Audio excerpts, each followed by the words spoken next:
So, no?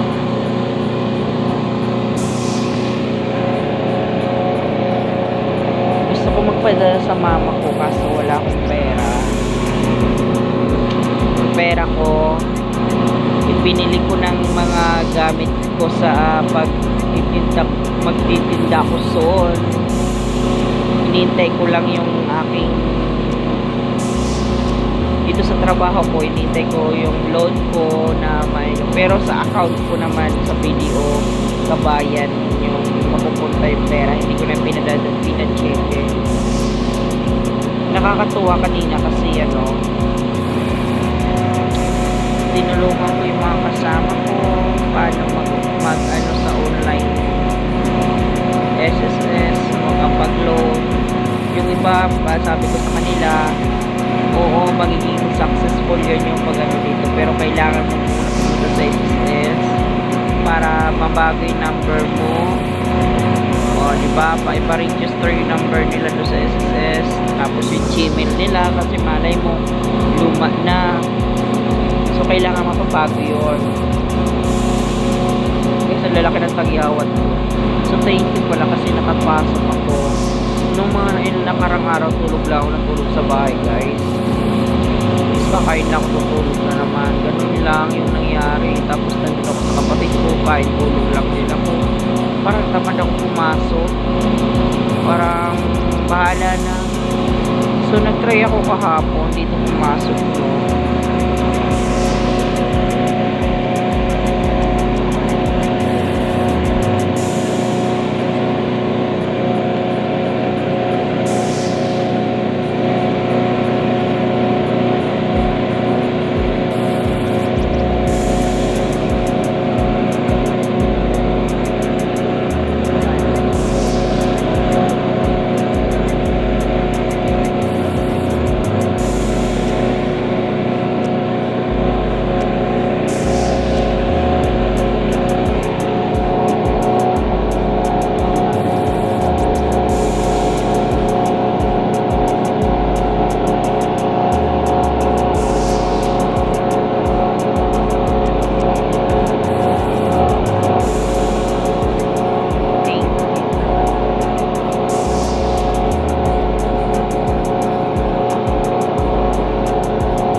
dumadami yung mga issue kasi na libo-libo issue na nagbulog sila ng SSS ng agency nila, kinakaltakan sila sa facelift nila. Useless lang video mo dati parang nakikita, hindi nila nakikita yung pag gusto na nila mag-load, ano nangyayari, hindi sila makapag-load kasi kung pala hinulog ng agency nila, hinulog nila napunta lang sa bulsa ng mga coordinator. Hindi ko naman nilalangat, no? Disclaimer lang ito, grabe. So ngayon, take advantage lang sa online na yun. So register ka sana, gagawin mo parang iba dati nakapag-load ka na, ngayon kailangan sa online ka na mag-load at saka calamity load. Hanggang September lang po yung calamity load sa SSS. Ano, sa online ka na talaga, kailangan mo pumunta sa SSS, ipa-register mo yung number mo, tapos di ba may SS apps sila, doon mo ngayon magre-register para dumating yung confirmation na galing at saka yung code, yung user ID mo, yung user ID na nilagay mo, magkaroon ng password doon, manggagaling yung password doon kay SSS kayo. Ngayon i-reset mo siya, pagka-reset mo yun, syempre na password mo ng sarili mo. Ngayon yung pwede ka na doon, pupunta ka naman sa Google Chrome, doon ka maglalag ngayon para doon ka makapangutang ng ano, kasi doon sa apps makikita lang doon yung ano mo, tawag dito, yung sa apps nila makikita lang yung benefits mo, tapos yung mga kaikikan, yung mga kagaya ng basta guys, ipopost ko yun gaya na loan mo, yung mga record, yung mga hinulog mo nakikita doon, tapos na-inform ka din nila bukod sa text, may notification pa sa ano, galing sa apps nila na dadating sa Gmail mo. Importante din yun, kailangan may Gmail ka na ngayon. Pupunta ka tayo sa mo, ibibigay mo yung Gmail mo bago, yung ginagamit mo sa cellphone mo na Gmail, diba? Tsaka yung number mo bago, tapos yung palitan mo. Minsan nga, tatanong ka kung yung address ba, pati ba yung address mo lang, ganoon. Pero doon sa mga kapag-online ka na, once na nakapat ka na sa online nila na smooth na lang. Grabe. So guys, yan.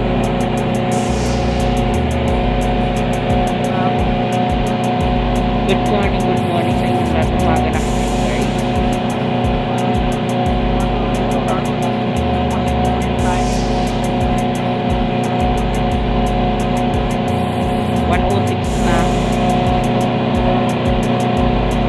Grabe, para kaming nag-aintay dito ng ano. So ayan guys, yan muna yung video ko sa inyo. Supportahan nyo naman ako sa YouTube ko. Doon lumami kayo ng mga subscriber ko. Maraming salamat. So guys, ayan, bye bye. Ingat po kayo palagi. God bless. So guys, gusto ko sa inyo, i-comment po kayo down below.